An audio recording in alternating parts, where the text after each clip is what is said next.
எல்லாருக்கும் வணக்கங்க. என்னோட பேரு டாக்டர் சத்தியமூர்த்தி. நம்ம இஆர்எஸ் ஹாஸ்பிட்டல்ல இருந்து பேசுறோம். இப்ப இருக்கிற இளைய சமுதாயத்தினர பொறுத்தவரைக்கும், ஆண்மை சம்பந்தமா வந்து நெறைய சந்தேகம் இருக்கு. நெறைய டாக்டர்ஸ் சொல்லியும் கேட்டிருப்பீங்க.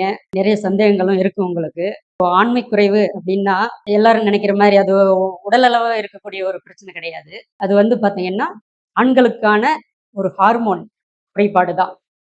அதாவது டெஸ்டோஸ்டிரான் என்று சொல்லக்கூடிய அந்த டெஸ்டோஸ்டிரான் குறைபாடுனால வரக்கூடிய பிரச்சனை தான் ஆண்மை குறைவு. ஆண்களுக்கு வந்து 18 வயசுல இருந்து யாரா இருந்தாலையும், அதுக்கு மேல 13ல இருந்தே இந்த டீனேஜ் பருவம் வந்து ஆரம்பிச்சிடும்.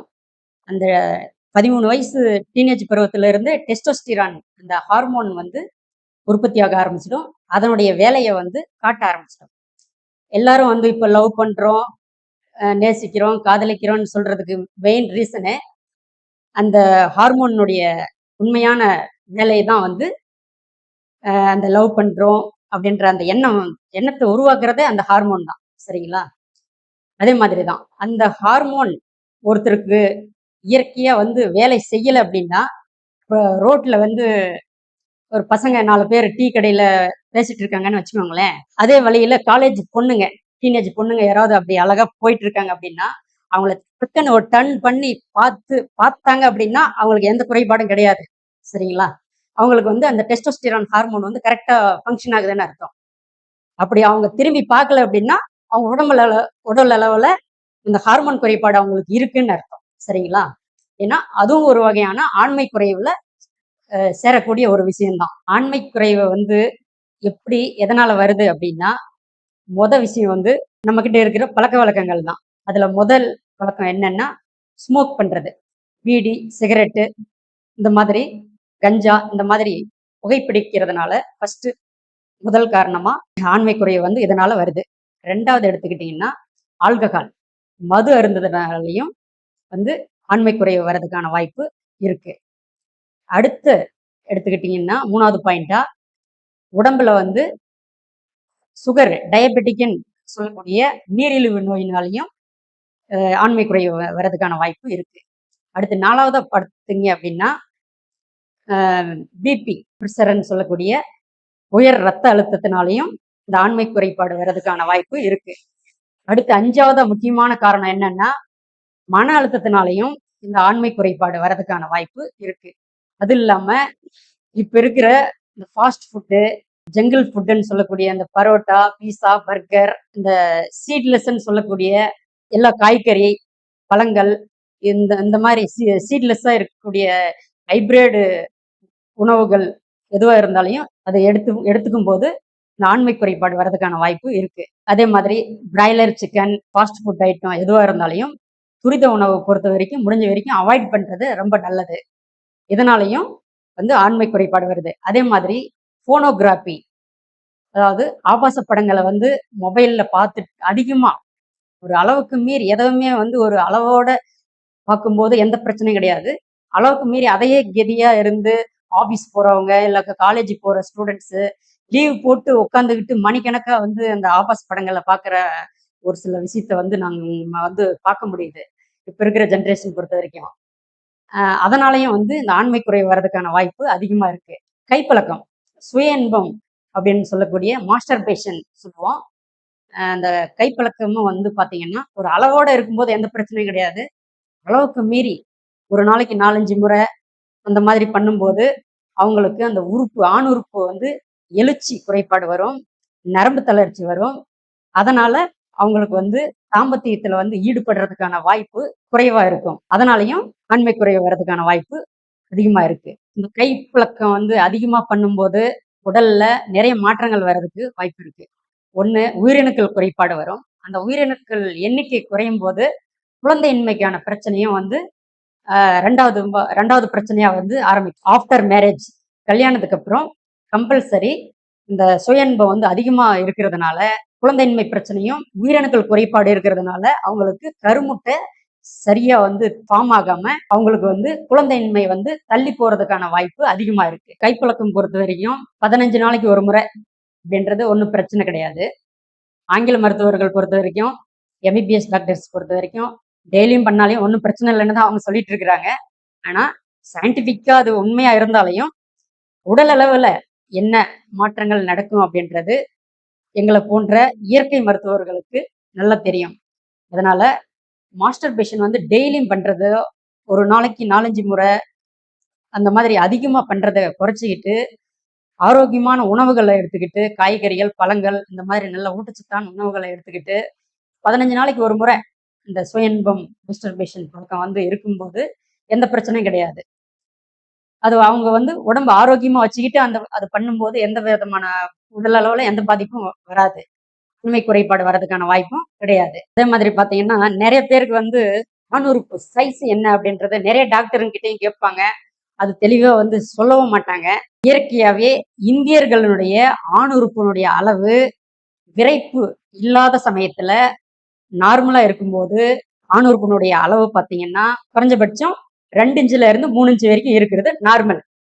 அதனால பயப்பட வேண்டிய அவசியம் கிடையாது. அதே மாதிரி அதிகபட்சம் விறைப்பு தன்மை இருக்கக்கூடிய சமயத்துல ஒரு போனோகிராபி பார்க்கும்போதோ அல்லது கல்யாணம் ஆன ஆண்களா இருந்தா அவங்க மனைவியை வந்து நார்மலா அவங்க வந்து செக்ஸுவல் கான்டாக்ட் நினைச்சு போகும்போது அவங்களுக்கு விரைப்படைந்த நிலையில அவங்களுக்கு அதிகபட்சம் இருக்க வேண்டிய ஆணுறுப்பு அளவு பார்த்தீங்கன்னா 4.5 இன்ச்சுல இருந்து 5 இன்ச்சு வரைக்கும் இருக்க வேண்டியது நார்மலான ஒரு சைஸ்.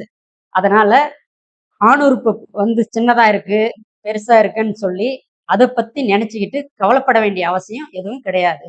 ஆணுறுப்பு பொறுத்த வரைக்கும் ஒரு ஸ்பாஞ்ச் திசுக்களால் ஆன ஒரு பலூன் போன்ற ஒரு அமைப்பு தான். அனாட்டமி ஆணுறுப்பினுடைய பீனிஸினுடைய அனாட்டமி எடுத்துக்கிட்டா அதனுடைய ஸ்ட்ரக்சரே இயற்கையாவே பார்த்தீங்கன்னா ஸ்பாஞ்ச் திசுக்களால் ஆன ஒரு பலூன் போன்ற அமைப்பு தான். அது வந்து சுருங்கிய நிலையில அது எவ்வளவு சைஸ் இருந்தாலும் கவலைப்பட வேண்டிய அவசியம் இல்லை. நார்மலா அவங்க வந்து தாம்பத்தியத்துல ஈடுபடும் போது மட்டும்தான் அவங்களுக்கு வந்து அந்த விறைப்புத்தன்மை வந்து அந்த 4.5ல இருந்து 5 இன்ச்சு இருக்க வேண்டியது போதுமானது. அதுவே ஒரு அவங்க மனைவியை வந்து திருப்திப்படுத்தக்கூடிய அளவுக்கு அந்த ஆணுறுப்பு அந்த 5 இன்ச்சுன்றது போதுமான அளவு தான். அதனால ஆணுறுப்பு வந்து சின்னதா இருக்கு, பெருசா இருக்குன்னு சொல்லி யாரும் ஃபீல் பண்ண வேண்டிய அவசியம் இல்லை. சரிங்களா? ஆணுறுப்பினுடைய முக்கியமான வேலை என்னன்னா, இயற்கையா தாம்பத்தியம் கல்யாணத்துக்கு அப்புறம் ஒரு இனப்பெருக்கத்துக்கான ஒரு உறுப்பு தான், இனப்பெருக்க உறுப்பு தான், ஆண் இனப்பெருக்க உறுப்பு தான் ஆணுறுப்பு.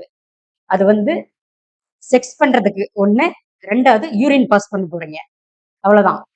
இந்த 2 விஷயத்துக்காக மட்டும்தான் ஆணுறுப்பு வந்து நார்மலா இருக்கு. அதனால ஆணுறுப்பு வந்து பெருசா இருக்கு, சின்னதா இருக்குன்னு சொல்லிட்டு இதையே ஒரு பெரிய விஷயமா நினைச்சுக்கிட்டு யாரும் வந்து கவலைப்பட வேண்டிய அவசியம் இல்லை. அதே மாதிரி எடுத்துக்கிட்டீங்கன்னா, இப்போ வீட்டுல இருந்து ஒரு சில சின்ன சின்ன விஷயங்கள் வந்து நாமளே வந்து வீட்டுல இருந்து சரி பண்ணிக்கலாம். இப்போ ஆண்மை குறைபாடு இருக்குன்னு நினைச்சாலையோ, இல்ல விரைப்பு தன்மையில ஏதாவது குறைபாடு இருக்குன்னு நினைச்சாலையோ, டெய்லியுமே வந்து ஒரு செவ்வாழைப்பழம் வந்து டெய்லியுமே ஒரு செவ்வாழைப்பழம் எடுத்துக்கிறது நல்லது. அந்த செவ்வாழைப்பழம் எவ்வளவு பெருசா தடிமனா நீளமா இருக்கோ அந்த மாதிரி உங்க ஆணுறுப்பும் வந்து அதே சைஸ் கண்டிப்பா வரும். அந்த செவ்வாழைப்பழம் தொடர்ச்சியா 45 நாள் தொடர்ச்சியா எடுத்துக்கும் போது இந்த ஆணுறுப்பு வந்து விரைப்புத்தன்மை நார்மலா இருக்கும். டெஸ்டோஸ்டிரான் லெவல் ஆண்களுக்கான அந்த ஹார்மோன் குறைபாடும் நீங்கி ஆணுறுப்பு வந்து விரைப்புத்தன்மை குறைபாடும் நீங்கிறதுக்கான வாய்ப்பு இருக்கு. அதே மாதிரி செவ்வாழையை தொடர்ந்து டெய்லி ஒரு மாதுளம்பழம் கம்பல்சரி நைட்ல எடுத்துக்கும் போது உயிரணுக்கள் உற்பத்தியும் ஆகும். 2வது வந்து விரைப்புத்தன்மை நல்லா இருக்கும். உயிரணுக்களுடைய எண்ணிக்கையும் நல்லா இருக்கும். டெஸ்டோஸ்டிரான் லெவலும் வந்து நார்மலா இருக்கும். டெய்லியுமே வந்து முருங்கைக்கீரை வாரத்துக்கு அட்லீஸ்ட் வாரத்துக்கு 2ல இருந்து 3 முறை முருங்கைக்கீரை, முருங்கைக்காய், முருங்கைப்பூ வந்து பொரியல் செஞ்சு சாப்பிடும்போது இந்த ஆண்மை குறைபாடு வந்து வராம பார்த்துக்கலாம். வீட்டுல இருந்து நம்ம தெரிஞ்சுக்க வேண்டிய ஒரு சில விஷயம் இது. அதே மாதிரி அன்னாச்சி பழம் டெய்லி 2 பீஸ் அன்னாச்சி பழம் எடுத்துக்கும் போதும் ஆண்மையை வந்து தூண்டும், விரைப்புத்தன்மை நார்மலா இருக்கும். அதே மாதிரி இப்ப இருக்கிற ஜென்ரேஷன் வந்து பொறுத்த வரைக்கும் ஆண்மை குறைபாடு மெயினா வர்றதுக்கு இன்னொரு ரீசனும் பாத்தீங்கன்னா இந்த பழைய உணவு முறையை வந்து நம்ம பாரம்பரிய உணவு முறையை வந்து மறந்துட்டோம். அதாவது சாமரிசி, வரகரிசி, திணை, சோளம், கம்பு, ராகி இந்த மாதிரி இந்த சிறுதானியங்களை வந்து நம்ம மறந்துட்டோம். அது வந்து கம்பல்சரி வாரத்துக்கு 2 நாள் ராகி இல்ல சாமை, மெயினா வந்து சாமை. அந்த காலத்துல வந்து நம்ம தாத்தா பாட்டிமாருங்க வந்து 10 பிள்ளைங்க வந்து சாதாரணமா பெத்துட்டு இருந்தாங்க அந்த காலத்துல. ஒரு 30 வருஷத்துக்கு முன்ன சாதாரணமா வந்து நம்ம தாத்தா, பாட்டி இவங்க எல்லாம் பார்த்தீங்கன்னா, சாதாரணமா 10 குழந்தைங்கலாம் சாதாரணமா பெத்துட்டு இருந்தாங்க. ஆனா இப்ப இருக்கிற சூழ்நிலையில, ஒரு குழந்தைக்கு டெஸ்ட் டியூப் பேபிய நாடி செல்ற ஒரு சூழ்நிலையில நம்ம இருக்கிறோம்.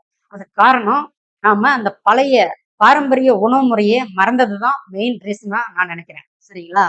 அதாவது சாமரிசி எடுத்துக்கிட்டீங்க அப்படின்னா, ஆண்மை நல்லா பெருகும், உயிரணுக்கள் நல்லா இருக்கும். அதனால குழந்தை பிரச்சனை மறுபடியும் வராது. சிறுதானியம் சாமை மட்டும் இல்ல, மத்த சிறுதானியங்கள் சோளம், கம்பு, திணை, வரகு, குதிரைவாலி, மாப்பிள்ளை சம்பா. மாப்பிள்ளை சம்பா வந்து ஏன் மாப்பிள்ளை சம்பான்னு அந்த அரிசிக்கு வந்து பேர் வந்தது அப்படின்னா, கல்யாணம் ஆன புதுசுல மா அந்த புதுமண தம்பதிகளுக்கு மெயினா வந்து அந்த மாப்பிள்ளைக்கு வந்து அந்த மாப்பிள்ளை சம்பா அரிசி வந்து குடுப்பாங்க. உணவா குடுக்கும்போது, அவங்களுக்கு வந்து அந்த தாம்பத்தியம் வந்து நல்லா இருக்கும். அவங்களுக்கு விரைப்புத்தன்மை நல்லா இருக்கும். உயிரணுக்கள் குறைபாடு இருக்காது.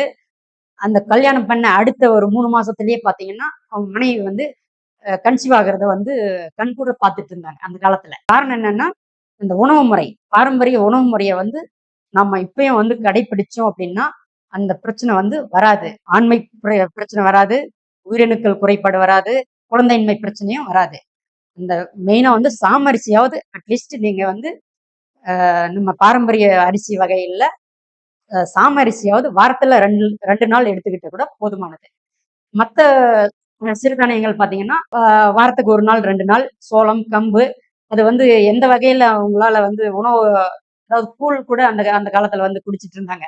கம்பங்கூழு, ராகி மாவு கூழு, அ சோள மாவு கூழு அந்த மாதிரி எல்லாம் வந்து சாப்பிட்டுட்டு இருந்தாங்க. இந்த பாரம்பரிய உணவு முறைய வந்து நம்ம மறுபடியும் மீட்டெடுத்து, அத நம்ம வந்து மறுபடியும் சாப்பிட ஆரம்பிக்கணும். அத சாப்பிடும்போது கீரை, காய்கறி, பழங்கள் இந்த மாதிரி சிறுதானியங்கள் எல்லாம் வந்து மறுபடியும் வந்து நம்ம வந்து பழைய அந்த காலத்துல நம்ம தாத்தாமாருங்கள், பாட்டிமாருங்க சாப்பிட்ட அந்த உணவு முறைய வந்து இப்பயும் நம்ம கொண்டு வந்தோம் அப்படின்னா, கண்டிப்பா அந்த ஆண்மை பிரச்சனையில இருந்தும் நம்ம வெளிய வந்துடலாம்.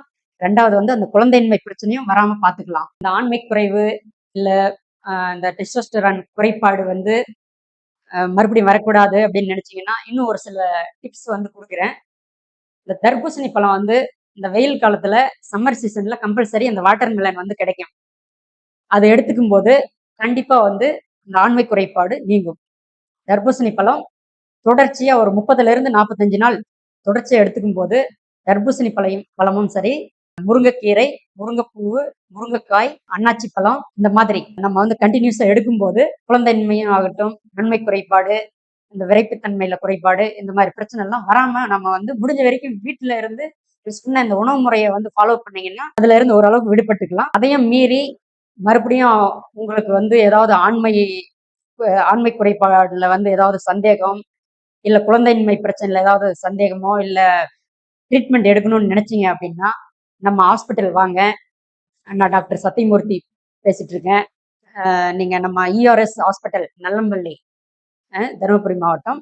அங்க வந்தீங்கன்னா, நான் நம்பரும் குடுத்துடுறேன். 8531999937 இந்த நம்பருக்கு வந்து முன்னாடியே வந்து முன்பதிவு வாங்கிட்டு, நீங்க வந்து என்ன வந்து நேரடியா வந்து சந்திக்கலாம். நேரடியா வந்து சந்திக்கும்போது, நீங்க இந்த ஆண்மை சம்பந்தமான பிரச்சனைய பத்தி நீங்க இனி இதுக்கு மேல எந்த கவலையும் பட தேவையில்ல. நம்ம ஹாஸ்பிட்டலுக்கு வாங்க. சந்தோஷமா போங்க. அதே மாதிரி பார்த்தீங்கன்னா, நம்ம இஆர்எஸ் மருத்துவமனையில நம்ம கடைசி ஒரு 8 வருஷமா வந்து நம்ம சிறந்த முறையில ஆண்மை குறைபாடுக்கும் சரி, குழந்தையின்மை பிரச்சனைக்கும் சரி, அ 100% வந்து சிகிச்சை குடுத்து நெறைய பேர் பலன் அடைஞ்சுட்டு வந்துட்டு இருக்காங்க. அதனால உங்களுக்கு வந்து ஆண்மையில சந்தேகம் இருந்தாலும் சரி, இல்ல குழந்தையின்மை பிரச்சனை இருந்தாலும் சரி, நம்ம மருத்துவமனைய வந்து தொடர்பு கொண்டு நீங்க வந்து பலன் பெறலாம். இது வந்து 100% நாங்க வந்து எங்க ஹாஸ்பிட்டல் மூலியமா சொல்லிக் குடுக்குறோம். 2வது வந்து நாங்க வந்து சித்தாவுல மூலிகை மருந்துகள் எந்த 100% பக்க விளைவு கிடையாது. அதனால நீங்க தைரியமா வந்து நம்ம மருந்துகள் வந்து எடுத்துக்கலாம். மருந்துகள் எடுத்த 3 நாள்லயே பார்த்தீங்கன்னா, உங்களுக்கு வந்து இந்த வீரியத்தன்மை வந்து கிடைக்கும்.